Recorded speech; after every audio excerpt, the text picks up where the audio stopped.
Bhaskar astrology classes में आपका स्वागत है।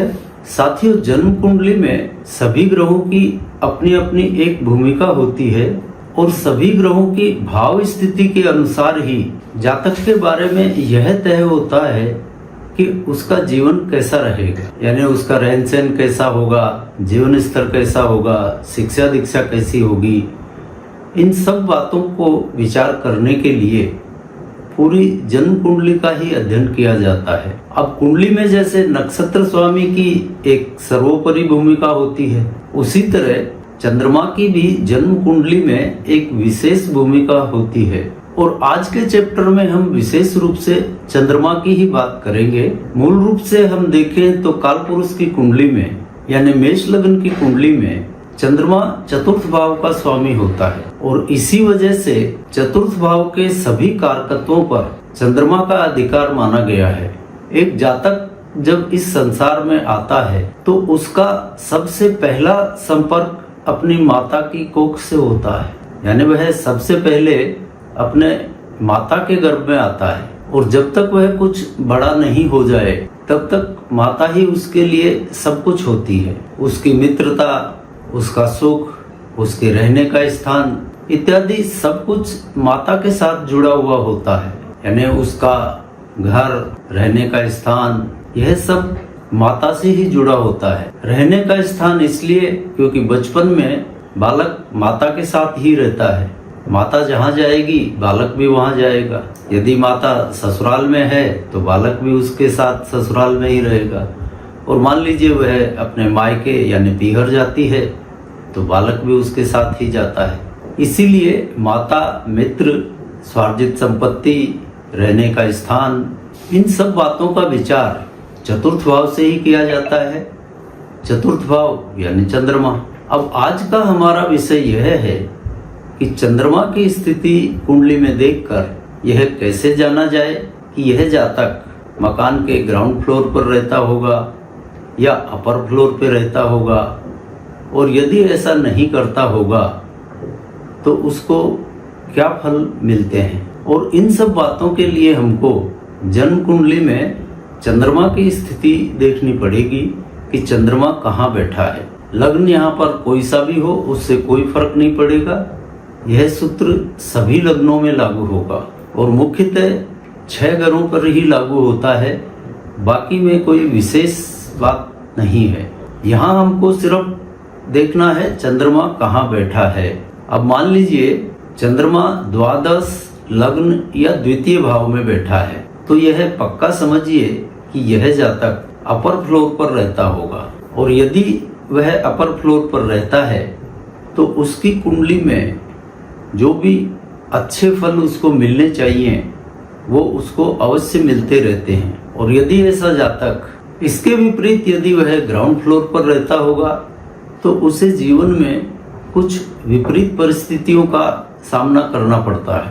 ठीक इसके विपरीत यदि चंद्रमा 6, 7वें या 8वें भाव में बैठा हो तो ज्यादातर संभावना यही बनती है कि यह जातक ग्राउंड फ्लोर पर निवास करता होगा और इसको अच्छे फल मिल रहे होंगे, यानी जीवन आसानी से चल रहा होगा। उसकी कुंडली में जो ग्रह शुभ फल देने के लिए जिम्मेदार हैं उनका फल अधिकतर इसको मिलता रहता है। और इसके पीछे भी यही कारण है कि 6, 7वां, 8वां ये भाव खराब माने गए हैं, लेकिन इसे आप माइनस माइनस प्लस यानी विपरीत राजयोग भी समझ सकते हैं। और इसके विपरीत ऐसा जातक जिनका चंद्रमा 6, 7वें या 8वें भाव में बैठा है, ये लोग ऊपरी मंजिल पर निवास करते होंगे तो फिर इनको विपरीत परिस्थितियों का सामना भी करना पड़ सकता है और ऐसे फल तीव्रता से देखने में आते हैं। और इसका कारण भी यही है कि चंद्रमा चतुर्थ भाव का स्वामी है कालपुरुष की कुंडली में, और चतुर्थ भाव होता है रहने के स्थान का, मकान का। इस वजह से द्वादश लग्न और द्वितीय में बैठने से जातक ऊपरी मंजिलों पर निवास करेगा तो सुकून में रहेगा, और 6, 7वें, 8वें में चंद्रमा बैठा है तो ग्राउंड फ्लोर पर रहेगा तो मजे में रहेगा। अब आज के युग में यह संभव नहीं है कि आप ग्राउंड फ्लोर से अपर फ्लोर में चले जाएं या अपर फ्लोर से ग्राउंड फ्लोर में आ जाएं।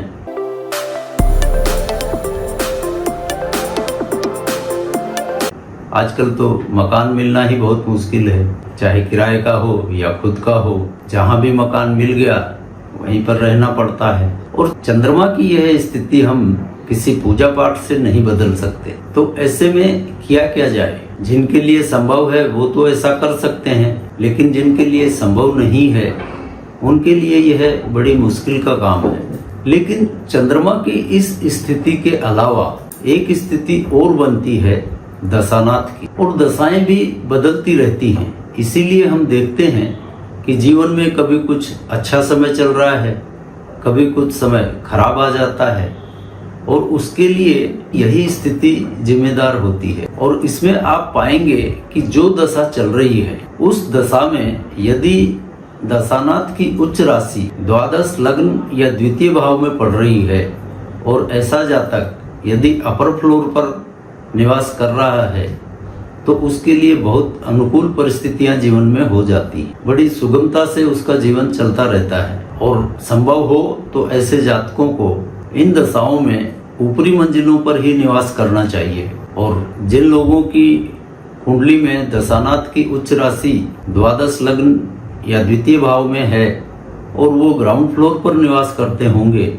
तो परिस्थितियां थोड़ी विपरीत हो जाती हैं, यानी दिक्कत बाधाओं का सामना करना पड़ता है, काम आसानी से नहीं बनते। और इसके विपरीत यदि दशानाथ की उच्च राशि छठे, सातवें या आठवें भाव में पड़ रही हो तो ये लोग यदि तल मंजिल पर निवास करते होंगे यानी ग्राउंड फ्लोर पर निवास करते होंगे तो इनके काम आसानी से बन जाते हैं, जीवन सुगमता से चलता है और कोई दिक्कत नहीं आती।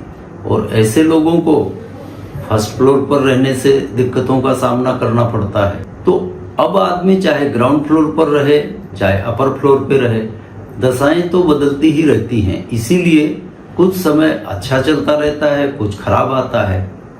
यानी ऊपरी मंजिल पे रहते हैं और दशाएं ऐसी आ गई कि दशानाथ की उच्च राशि द्वादश लग्न या द्वितीय में है तो वो फेवरेबल होगी। और कोई दशा ऐसी आ गई जिसमें दशानाथ की उच्च राशि छठे, सातवें या आठवें भाव में है और जातक स्वाभाविक रूप से ग्राउंड फ्लोर पर रह रहा है तो उसके लिए यह स्थितियां अनुकूल होंगी। तो साथियों, इसमें ध्यान रखने की बात यही है कि जो चंद्रमा की स्थिति हमने बताई उसके अनुसार ही अपने बेडरूम का चुनाव करना चाहिए। और यह बात बहुत ज्यादा असर डालती है। आजकल ज्योतिष में देखा जाए तो यह एक भय बेचने का धंधा बन चुका है, बहुत बड़ा धंधा बन चुका है। और हर बात के लिए पूजा पाठ करवाना एक मामूली बात है। और पूजा पाठ भी कोई छोटी मोटी नहीं, बड़ी पूजा पाठ करवाई जाती है और होता जाता उससे कुछ नहीं है। हम ऐसा नहीं कह रहे हैं कि पूजा पाठ से कुछ होता नहीं है, पर उसकी आवश्यकता होनी चाहिए। उपाय होते हैं हमारी जीवन शैली को बदलकर।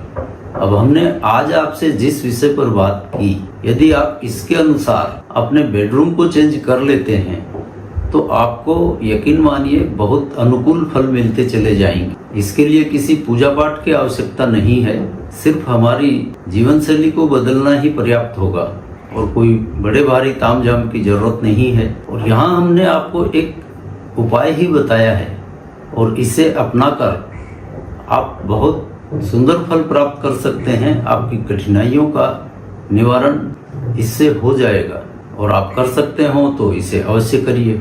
अब यहाँ पर एक बात स्पष्ट कर दूं कि यहाँ हमने जो जिक्र किया है अपर फ्लोर और ग्राउंड फ्लोर का, तो देखिए जिनके लिए अपर फ्लोर सूटेबल है वो अपना बेडरूम अपर फ्लोर पे रख लें, बाकी ड्राइंग रूम, किचन वगैरह सब कुछ ग्राउंड फ्लोर पर रख सकते हैं, कोई दिक्कत नहीं है।